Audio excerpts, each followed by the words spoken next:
Shalom. This week's Sedra is Sedra's Matos. Division at a time of peace is corrosive for a nation. At a time of war, division can be destructive to the entire nation.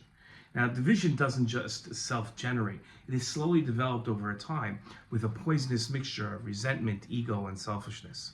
At a time of war, division begins to demoralize the soldiers, creating a deadly environment where soldiers don't fight their hardest. This week's Torah portion addresses this exact situation. As we study the weekly Torah portion, we learn about this following episode.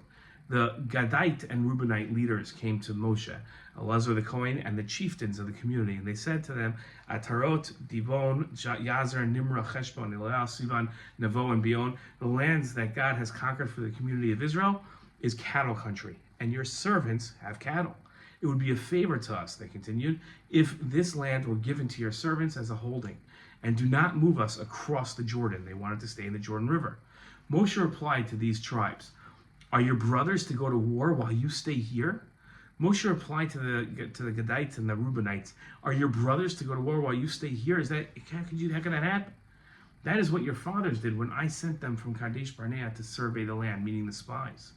In his commentary to this episode, Ramban wrote, Moshe suspected that they were only suggesting this plan of settling on the east side of the Jordan because they were afraid of the people in the land of Canaan.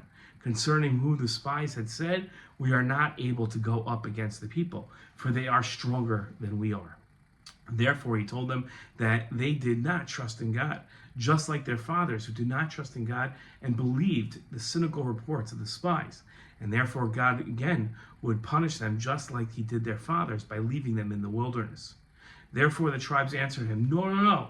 Far be it from us to fear them, for we shall pass over the Jordan armed for battle, and we shall be the most eager and the first among the people to fight against the enemies of God. Moshe expressed 4 issues with the tribe's request. First, the rejection of Eretz Yisrael. The second, to avoid serving the army when everyone else is going to war. The third, the killing of morale. And the fourth, the division it would cause and create among the nation. The rejection land of Israel undermines the nation's historical and cultural foundation, eroding the unity that binds its people to their shared heritage. This dismissal weakens national identity, fostering apathy towards the defense and preservation of the nation. Shirking military service when the nation is at war breeds resentment and inequality, as it places unfair burden on those who serve. This avoidance erodes trust in the communal responsibility, destabilizing the collective strength needed for Israel's survival. Now, undermining army morale through criticism of or lack of support saps the fighting spirit of soldiers, jeopardizing their ability to defend the nation effectively. Such actions create a ripple effect, weakening national resilience and emboldening adversaries. Internal division among Israel's people fractures societal cohesion, creating vulnerabilities that adversaries can exploit. This lack of unity hampers collective decision-making and diminishes the nation's ability to respond decisively to external threats. The tribe's initial request was destructive to the nation. It demonstrated a lack of love for Israel, a lack of understanding about national responsibility, a lack of recognition of how their actions can affect morale, and a lack of unity. Their misunderstanding and mistakes act as lessons for the Jewish people today.